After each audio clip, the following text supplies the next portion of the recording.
Chiefs got the W against the Raiders. Who played better than we thought, and what comes next? They got to get after the Chargers on a couple extra days of rest. What does that look like today on Locked On Chiefs?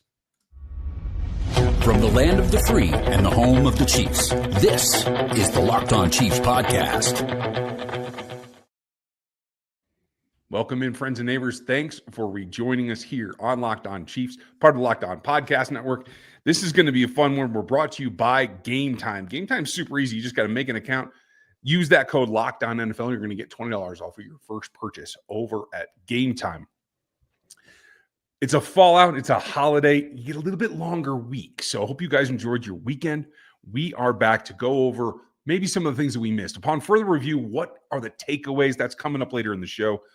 Who played better and who didn't play as well as we originally thought upon review? That's going to be coming up here shortly. But the news of the day, obviously, is what are the changes? There's a couple that need to happen. We discussed them post-game. If you missed that, you can go back and check out the live post-game stream with Matt Derrick.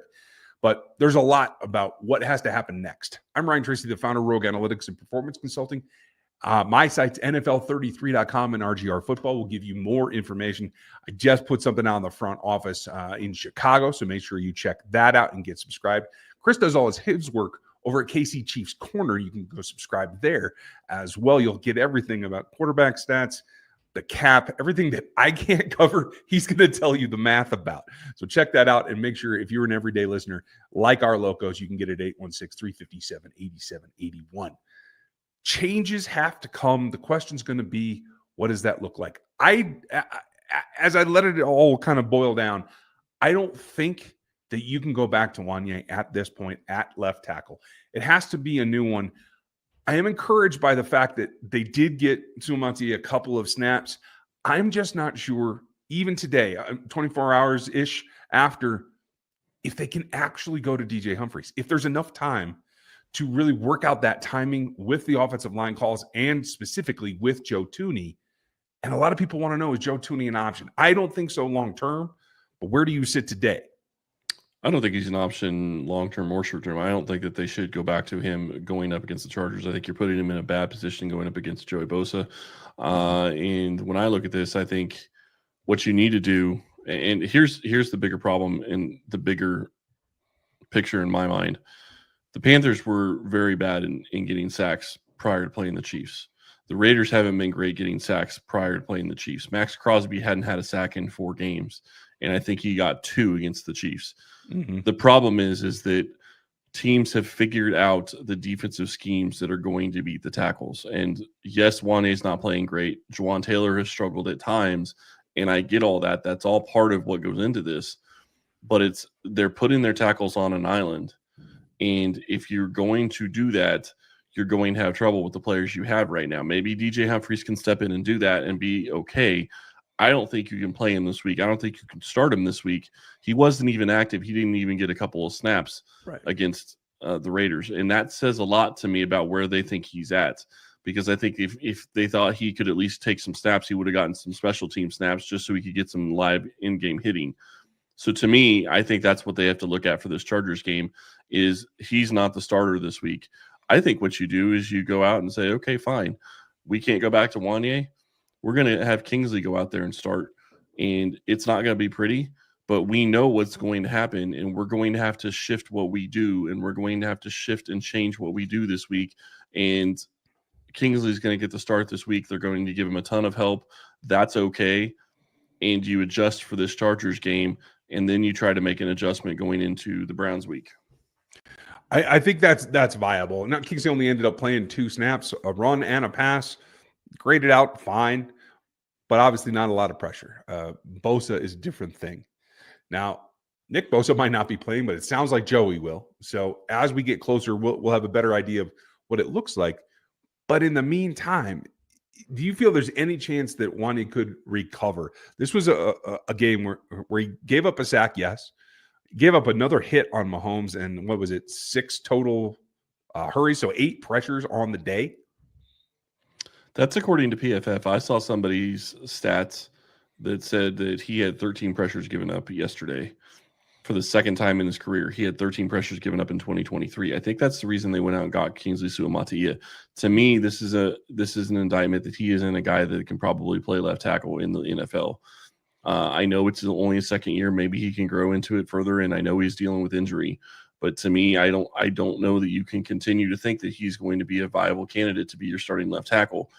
And the reality is, and I know people aren't going to like this because they want to call him a bust already, Suamataia was 21 years old when he came into the NFL. I think you can give him 2 seasons and have an idea as to where he's really going to be. Maybe he can't be the starter the rest of this year, but I really do think having him in an NFL system for a full off season and getting him acclimated to playing the NFL game could completely change how he looks in 2025. Obviously, that's not something we can talk about right now. We have to focus on what they're going to do in 2024, and I get that. But the reality is if you're going to do what you want to do in 2024, maybe what you do is you just say, okay, fine. Suamataia is your starter against the Chargers, and Anthony Firkser is going to be playing right next to him 75% of the snaps, and he's just going to be blocking. And if you end up only having 4 people out in the pass, that's all you have. Yeah. I mean, the reality is if it gives Mahomes time, the wide receivers are going to get open. The problem that he keeps running into is 3.5 seconds from everybody but Wanya Morris, and less than 3 seconds from Wanya Morris. He hasn't had time to read the defense and get an idea as to where the ball needs to go. The other thing that you can do is you can simplify some reads. Make this a game where you go back to the basics, and it's not about trying to get back to the basics from Mahomes.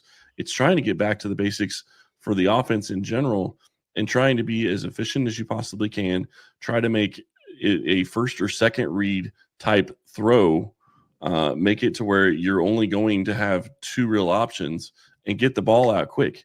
If you don't get a couple of downs here and there, that's okay, because the reality is if Mahomes isn't getting hit, he can step up into the pocket and maybe run for a first down, get a couple of yards on a scramble. I mean, there's lots of different things that he can do to buy time. The other thing you could do is on those plays where you don't have Firkser being your tight end that's out there just helping block, you can move the pocket. Yep. Mahomes did that successfully. He has done that successfully. You can move the pocket to the left or to the right. Doesn't really matter. Just focus on what you can do to try to slow down the pass rush. And the screen game has basically dried up in Kansas City for the running back position. I don't know where that's gone. They need to get back to that to some extent because I think that'll also slow down the pass rush. They've done a couple of screens to the tight ends, but it's not the same type of situation when you're doing it to the tight ends that it is to the running backs. So to me, I think you just have to use what you have available to you. Maybe you use the quick screen and have Kelsey and Noah Gray out wide and have Worthy behind him. I don't know. I mean, there's lots of different ways you can try to get the ball out quick and do different things with some of the players that you have. And the other thing that I would focus on in this game is try to focus on DeAndre Hopkins and getting him to do more things in this offense. And I'm not talking like different types of routes. I'm talking about back shoulder throws. I'm talking about work on things that you can actually know will be coming up in the playoffs. The reality is just obviously you want to beat the Chargers. I get that. But you need to work on things. You need to get him as acclimated as you can and get him as ready as you can have him be for the playoffs and get him and Mahomes on the same page because they already have a great connection. If you can get them just a little bit closer, that's going to be paying huge dividends come playoff time. And that doesn't even take into account, Worthy and Hollywood Brown coming back and all the different areas there. Yeah. And when I look at it, Juju Smith-Schuster is underutilized at this point as well. Yep. I know they're not trying to overtax him. Didn't play a ton of snaps, but you can feather him in as well. There are options there. They have to grab the guys that are playing well and make the most of them. Who is that? And who needs a little bit more time to get prepared? That's coming up next. Hey, Locked On Chiefs fans. If you're like me and your holiday shopping list is a little bit far from complete, as mine is, we've got something for you that you're going to like. It's fully licensed. Ice Shaker is with the NFL, NHL, NBA, NCAA, pretty much any acronym of sports you can think of, they are there. They've sold over 1 million bottles. And it's the thing that has changed workout structures. This gift is for everyone. Go to iceshaker.com and use the code LOCKEDONNFL to check out and save 25%. It's kitchen-grade stainless steel bottles that won't absorb odor or anything else like plastic bottles do. They're third-party tested, and there's a ton of it that you can go find out there. They're customizable. You can put anything on them. So right now, you can order your branded team bottles at iceshaker.com and use the code LOCKEDONNFL for 25% off of your order. Ice Shaker, show your support for your teams with the best branded workout bottles on the market, Ice Shakers. This show is sponsored by BetterHelp. It's a tough time of year, and there's all kinds of things going on. And making the moments that you enjoy during the holiday season, being cozy at home or anything else that you're doing, you got to make the most of them. And so if that is what you're looking for, you want to maximize the holiday season, therapy is a great way to bring yourself into the comfort that never goes away, whether you're sitting at home or out and about running around. It very much helps smooth out everything that goes on in this hectic time of year. If you're thinking about starting therapy, give BetterHelp a try. They're entirely online. They fit around your schedule that can change whenever you want.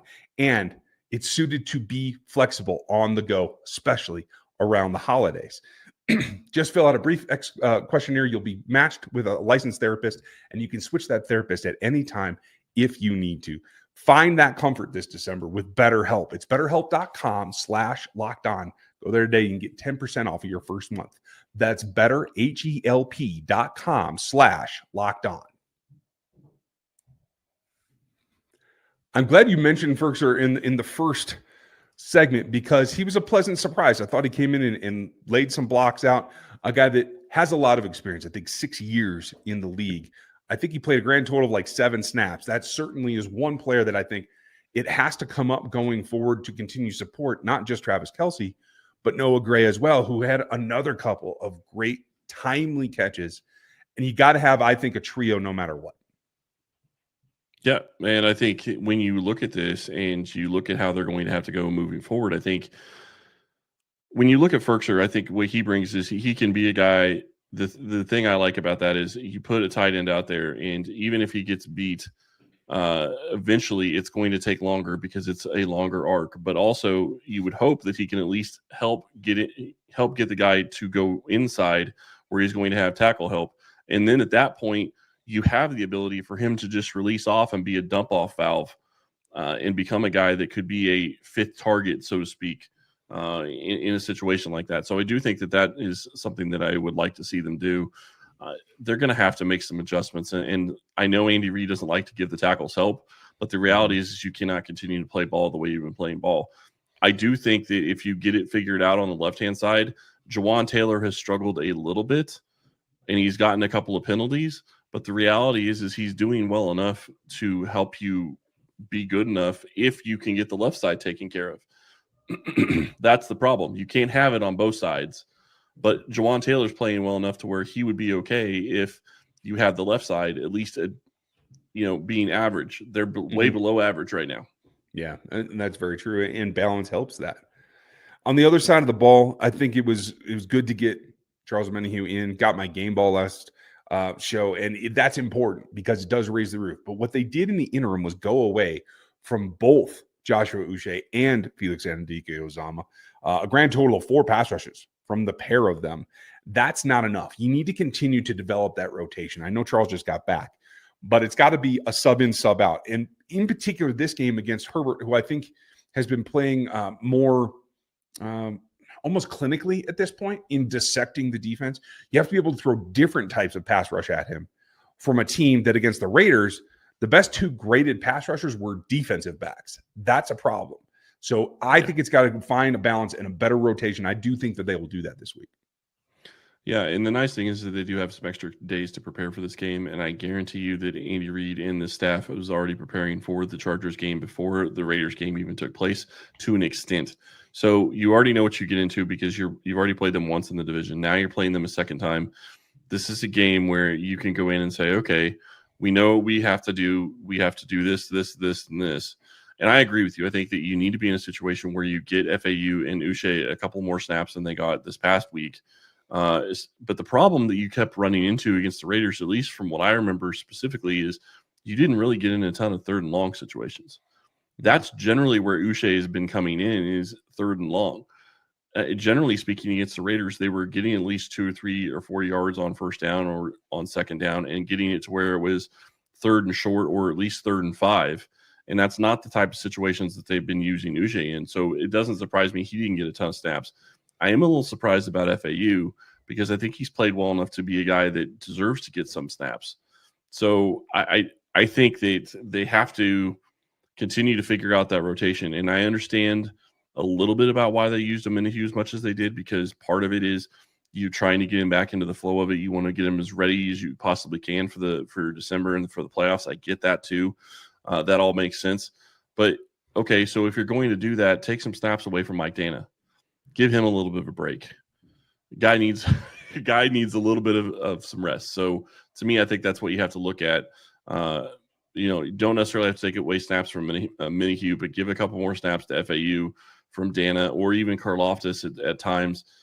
You can give them a little bit of a rest because they're going to need it. And the only way they're going to get any rest going into the playoffs is if they get the first round bye.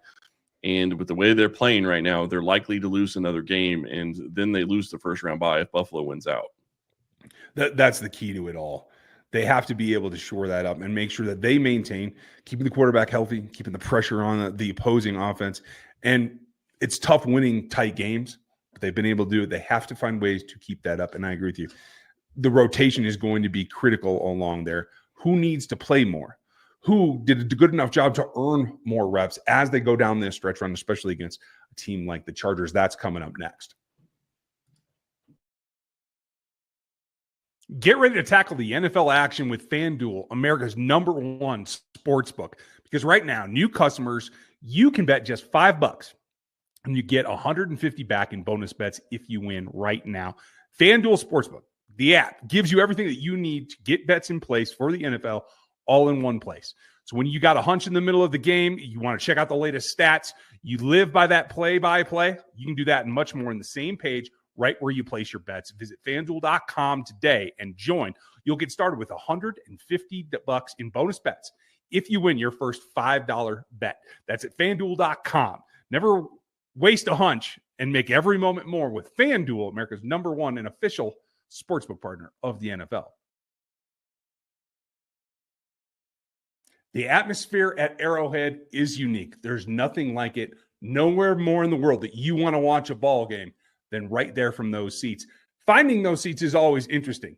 It makes it super easy to use Game Time. It's all in pricing, so you never get hit with anything strange.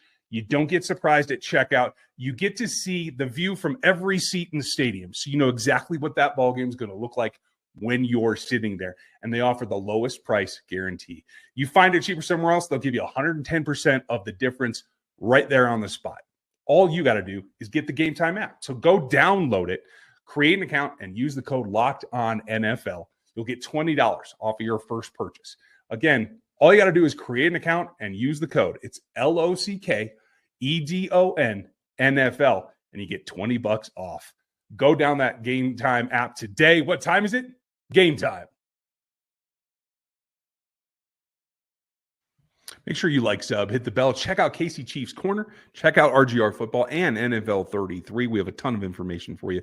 Thanks for making us your first listen, and make sure that you hit another Locked On show for your next. Maybe start looking at those Chargers. The Chargers where we have to turn to based on what we just saw. And another thing that I think is going to be critical is how you continue to change the defensive backs. On retrospect, Joshua Williams played more than half the snaps in this last game and came up fairly solid. I thought he was good against the run in initial review. Upon further, he did get targeted twice and did not allow a reception. That's a serious step forward for him, for a guy who hadn't been playing well, but they need another option. Also got 2 snaps for Keith Taylor. I didn't get as much of a vibe from that. I think Joshua has a chance to be a starter this week against a physical team, and I think that's probably a good thing.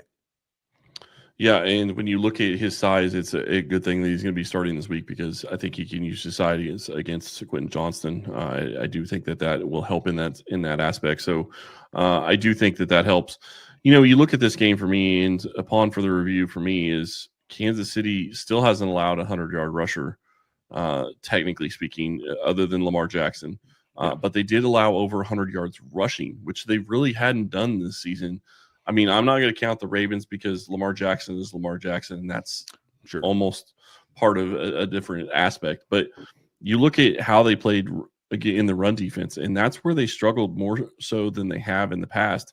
And you have to wonder, I'd have to go back and watch all the snaps and see exactly what happened, but you have to wonder how much of that is a mini Q coming in and not necessarily being in the right position or being able to set the edge like he needs to, because that's really the only thing that's changed. Yes, you have the Raiders, but the Chiefs' run fits have been very good. They've been hitting the holes where they need to hit the holes. They've been standing up when they need to on the defensive line for the most part, and you just didn't see that near as much in this game. I'm not blaming Minihue completely. I'm just saying they have to figure out what caused them to struggle against the run, because it's something that they need to continue to be good at, especially with their struggles against the pass. If you can't stop either of them, you're going to be in a world of hurt come playoff time. They have to be able to figure out how to stop the run, because it's going to help them slow down the pass as well, because they can maybe get into situations where you bring in a guy like Uche because you have a 3rd and 8, 3rd and 9, 3rd and 10 type situation, versus just being in these situations where you're 3rd and 5 or shorter, which is really hard on a defense because they could run, they could pass. Generally speaking, they're going to be passing, but the Raiders ran in several situations where you thought they passed yesterday, and it was effective. So they've got to get that figured out. They got to get better at doing that. The other thing that's interesting to me is if you go look at snap counts, DeAndre Hopkins, I think, only played 60% of the snaps. Xavier Worthy only played 60% of the snaps. I would imagine that once you get into playoff time, that's going to change. Worthy's actually may go down a little bit or stay around 60%, because you think with Hollywood Brown coming back and probably starting by the time the playoffs come around, you would think that maybe Worthy is going to take a step back and not have to be a guy that gets a ton of work. But the fact is he's been effective at times. Yes, he still struggles with a couple of things that a rookie is going to struggle with. But, our buddy Seth Kaiser actually was at the game yesterday. And one of his things that he watched at the game was he said, Xavier Worthy is open a lot more than anybody is ever talking about. He saw it firsthand. If you go sit there and you watch Xavier Worthy, he is getting open, and Mahomes isn't finding him. So part of that's on Patrick, part of that's on Andy Reid in the offense, and not specifically calling up that number as being one of the main reads. But that needs to get addressed, and Mahomes and Worthy have to get on the same page, because that is something that will pay huge dividends come playoff time if they can get to that point. Yeah, the chemistry there has to continue to improve. And I do think it's a guided effort. I think it is slowly trying to add him back in there. And obviously Hollywood will change that. I think Juju needs to be part of that as well. You don't want to overtax him, but you have these guys with experience, and you have X, and you got to use them both in combinations that allow you to maximize, at least right now, what they're doing. I do like the direction that the back shoulder stuff and the contested catches are going. The snap counts will evolve, let's say, as they come back. The guy that isn't getting enough credit, in my opinion, because he's made a couple of nice catches as well, is Watson. When he needs something, he's able to provide a spark in again, the mental side of knowing where to be in the offense, and that does go a long way. So don't want to see him lose a ton of snaps either. No, and you don't. And Mahomes' touchdown pass to Watson was basically a no-look pass, and Watson made a contested catch, and that's an area he's struggled at traditionally in the past couple of seasons for Kansas City, and he made a hard contested catch in the end zone. Big time play by him, big time play by Mahomes to make that catch happen. But let's not even forget what he also does in the offense, because it wasn't just that catch. But if you go back to the Panthers game, he threw 2 key blocks on Mahomes' rush that sprung Mahomes. He does the little things that he will never get credit for. And I understand why people don't want him to, they want Worthy out there. They want Juju out there. They want, Hollywood Brown eventually out there. I get all that. But you need guys that are willing to do the dirty work and are willing to do the small things. And I'm not saying that those other guys aren't willing to do them, but Watson sees the game a lot like Mahomes does, because he's a savvy veteran. He's been around and he knows enough and he's seen enough to be able to step in and do those types of things. And those are important, and those will help you win, as he showed against the Panthers and obviously as he showed against the Raiders. Yeah, absolutely. The other thing, the last thing that I think they need to look at is, quite frankly, the D-line's been tired. They're overextended, let's say. That's very true of the safety group as well. They need to change that rotation up. Shamari Connor hasn't had the greatest, but when Shamari makes plays, it's in open space. So it's about role adjustment, which to me goes back to playing CRW more. especially inside of the nickel to let Trent stay outside. And now Joshua outside. We'll see how that goes. But you got to take some of the pressure off of Cook, Reed, and Connor, especially in man coverage situations. So, well, a new role has to be found. Connor's been playing a lot of slot, and I think that's a problem. And I think that they need to adjust, and they need to, I don't know if it's CRW or, like you said yesterday, maybe you put Nazi in there and see if he can take the slot role, and you roll with Josh Williams outside and you have Trent McDuffie outside, and those are your three corners. And maybe you give Nazi a couple of games to see if he can, be okay in that inside position. Yes, he's probably going to get targeted the first couple of games when he's playing that, because it's a completely different role, and nobody really takes that into account when they think corners are just interchangeable. They're not, especially when you're talking slot position versus outside. So to me, I think if you're going to try to do that, you have to figure out who your slot guy can be. It cannot continue to be Connor, because I do think you're right. I think that you're looking at Reed and Cook and Connor and even Hicks to an extent are being overused more than you would want to. You want to use your three safety sets and have Connor out there as a safety type, not as a corner type. And you need to get that figured out, and you need to get it ready for the playoffs. And right now at this point, it's all about the playoffs. They've secured a playoff spot. Yeah, you want the number one seed, and that would be great. And don't get me wrong, I think that they're trying to get the number one seed. But the reality is you have to look at what's going to be best for you in January, and you have to say, okay, well, maybe we're going to end up losing a game. Not that we're going to try to, but we need to get this guy ready to be able to do this position, because if we don't, then we're going to get exposed in the playoffs, and it's going to be even worse. So I think you have to look at that, and you have to just decide you're going to go with it and figure out what you're going to do and figure out the growing pains of it. Yeah. And there's no other way around it. You got to get through this. How do they do that? There's more coming up this week. I'll have some guests. Chris is going to be out for a little bit. Get prepared, because it's Chargers week, even though it's a little bit delayed. Thank you for being with us. We appreciate you guys joining. Make sure you like, sub, hit the bell, get on top of everything, because we're free and available all the time, everywhere, every single day. Thanks for joining us.